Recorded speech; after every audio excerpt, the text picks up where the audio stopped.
Assalamualaikum. Selamat kembali ke tutorial yang ke-6. So, dalam tutorial yang ke-6 ini kita akan belajar macam mana nak cipta fail PHP di dalam subfolder murid. Okey. So, jika anda telah sampai kepada video tutorial yang ke-6 ini, bermaksud anda yang telah siap buat pangkalan data, telah siap buat mencipta folder utama, 3 subfolder, kemudian dah siap dah fail-fail PHP dalam folder utama. Kemudian okey, kita tengok kalau di dalam folder utama pastikan dah ada 8 fail yang ini. Kemudian anda telah siap juga buat fail-fail PHP di dalam subfolder guru. Semua fail-fail ni 17 fail ni kita dah siap. Okey, dalam folder guru tu akan ada fail-fail yang ini. Okey, 17 fail yang ini. Okey. Kemudian sekarang ni untuk tutorial kali ini kita nak start buat macam mana kita nak buat fail-fail yang ada di dalam subfolder murid. Okey. So, dalam subfolder murid cuma ada 7 fail sahaja. Okey, 7 fail sahaja. Yang mana dalam fail-fail yang ada dalam folder murid ini merupakan fail-fail yang akan digunakan oleh pelajar untuk menjawab soalan. Okey, kalau kita tengok dalam subfolder guru, semua fail-fail yang ada di sini berkaitan dengan macam mana guru nak memasukkan soalan, macam mana guru nak ubah suai soalan, nak daftar murid baru, nak daftar guru baru, nak daftar kelas. So, itu dalam folder guru. Dalam folder murid ni dia berkisar kepada apa yang pelajar akan buat. Okey? Okey, kemudian kalau kita perasan ada satu lagi folder yang namanya images. So, dalam folder images ni berfungsi apabila guru upload soalan yang mempunyai gambar rajah.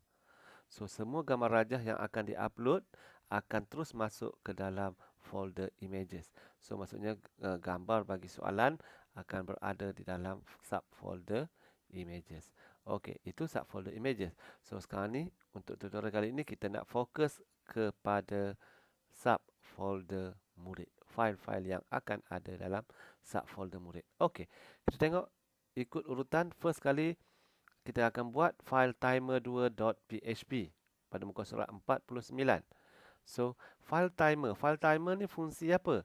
File timer berfungsi untuk menjaga masa menjawab pelajar apabila menjawab soalan kuis. Okey, dalam sistem yang kita telah bangunkan ni dia ada dua jenis soalan, satu kuis dan satu lagi latihan.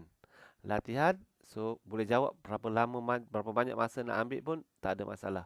Tapi kalau kuis, dia masa menjawabnya adalah terhad. So kalau let's say cikgu tu set bentuk kuis, masa menjawab 5 minit, ada 10 soalan, so pelajar kena jawab 10 soalan tu dalam masa 5 minit.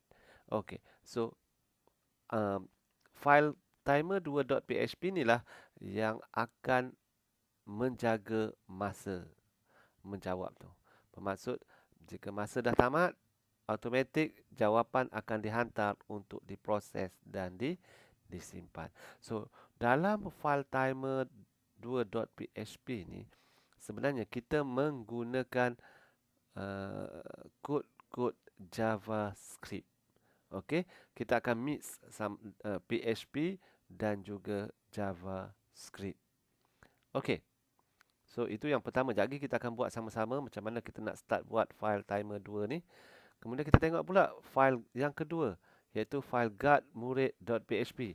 So, sebelum ni kita dah buat guard guru. Yang ini adalah guard murid. So, file guard murid ni lebih kepada file yang menjaga akses kepada file-file lain yang ada di dalam folder murid. Okey, kita tengok ada banyak file, ada 7 file. So,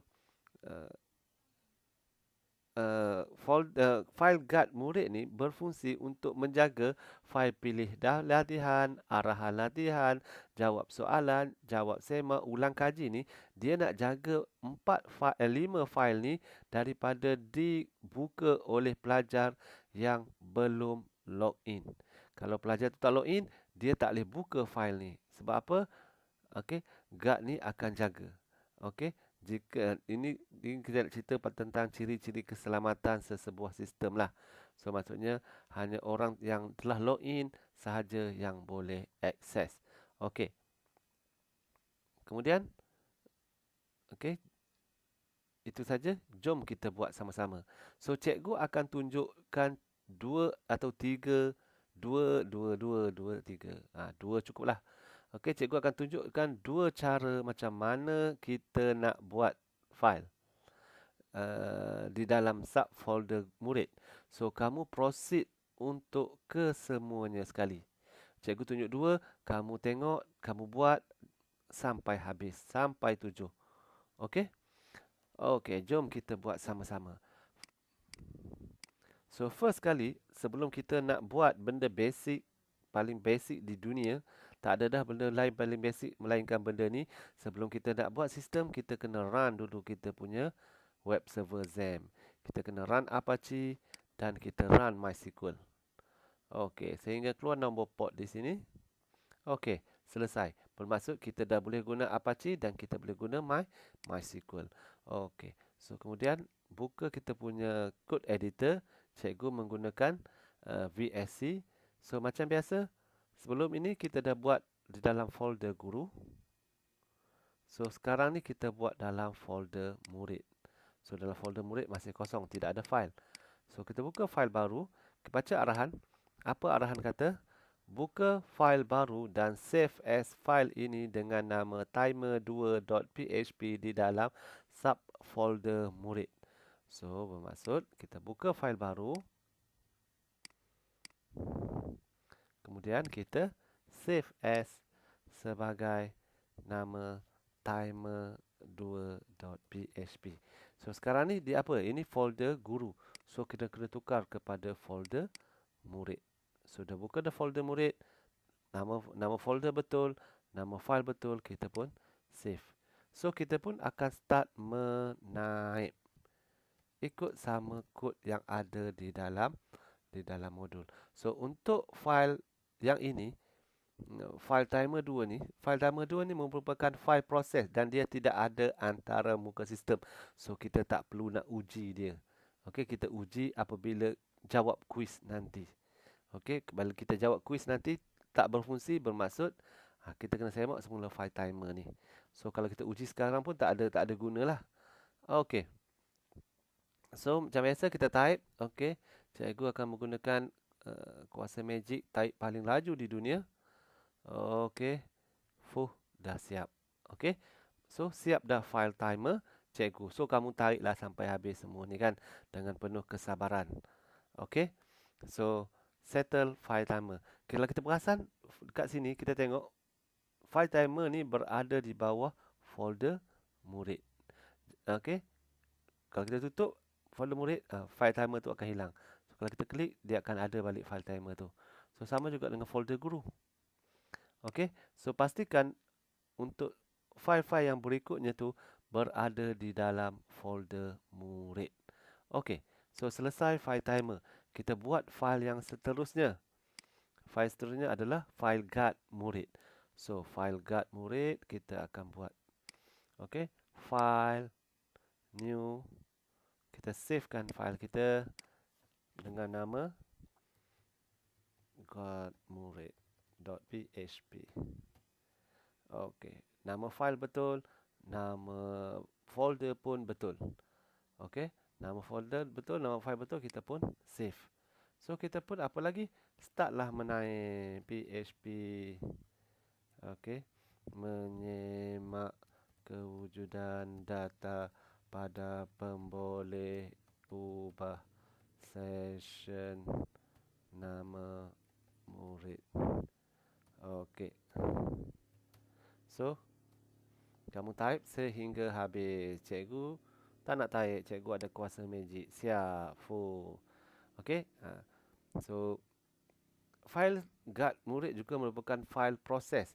Jadi, dia tidak ada antara muka. So, kita tak payah nak uji dekat interface macam mana rupa bentuk dia. Sebab apa? Sebab dia tak akan ada interface.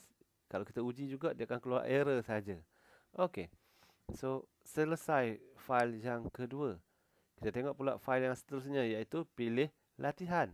So, macam biasa, buka file, new, kemudian file, save as dengan nama pilih latihan.php.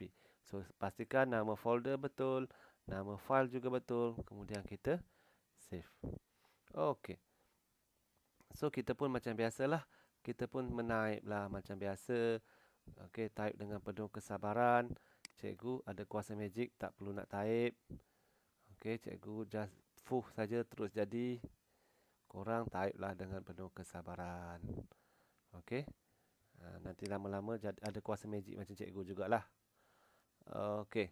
So agak panjang juga untuk file yang ini. Okey, agak panjang untuk file yang ini. Okey, so kita dah siap dah. Type file latihan. Pilih latihan. So, boleh ke kalau kita nak test?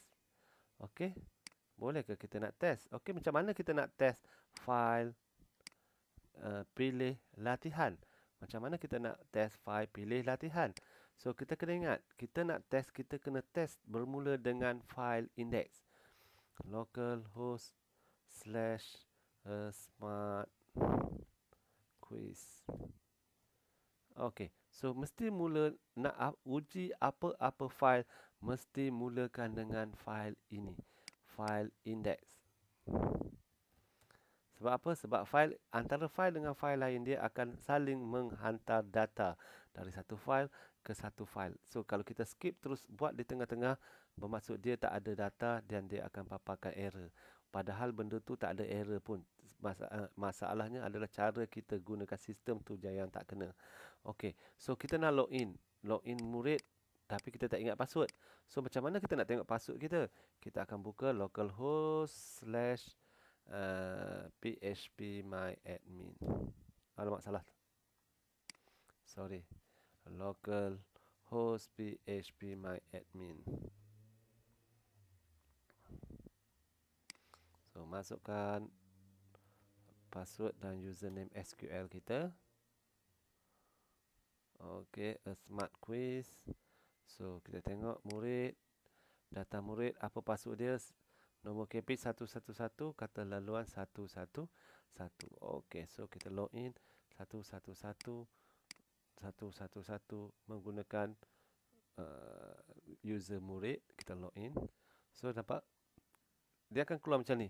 Apa maksud keluar macam ni? Bermaksud bagi pelajar Wani ni, cikgu dia tak bagi apa-apa kerja sekolah. Sebab itu tak keluar kat sini. So kalau cikgu dia bagi kerja sekolah, barulah kerja sekolah tu akan dipaparkan dekat sini. Okey. Jadi kalau kita nak uji file, contoh kalau kita macam tadi, kita nak uji file yang kita buat pertama tadi, file timer 2. So kita katakan kita gatal tangan nak uji file timer 2. File timer 2 berada di dalam folder murid. timer2.php. So bila kita uji tak akan keluar apa-apa sebab dia merupakan file proses. Dia bukannya file yang ada interface ataupun guard 2 tadi tu. Guard murid. Okey, kita nak uji. Dia akan paparkan akses tanpa kebenaran. Sila login. So tetap dia akan kembali kepada file index. Sebab file index ni akan menghantar data daripada satu file ke satu file ke satu file ke satu file. Kamu tak boleh terus lompat buat file yang lain. Nak terus lompat uji file lain. Dia kena masuk ikut tertib dia. Okey. So itu saja untuk tutorial kali ini. Selamat menaip. Okey. Berjumpa lagi kita di tutorial yang akan datang, iaitu tutorial macam mana kita nak cantikkan, kita nak letakkan interface, kita nak letakkan warna, kita nak bagi cantik sistem lah pendek kata. Okey, untuk tutorial yang akan datang, insya-Allah cikgu akan buat step by step macam mana kita nak cantikkan sistem kita ni menggunakan framework w3.css. Okey, semoga berjumpa lagi di masa yang akan datang. Itu saja daripada cikgu. Assalamualaikum. Terima kasih.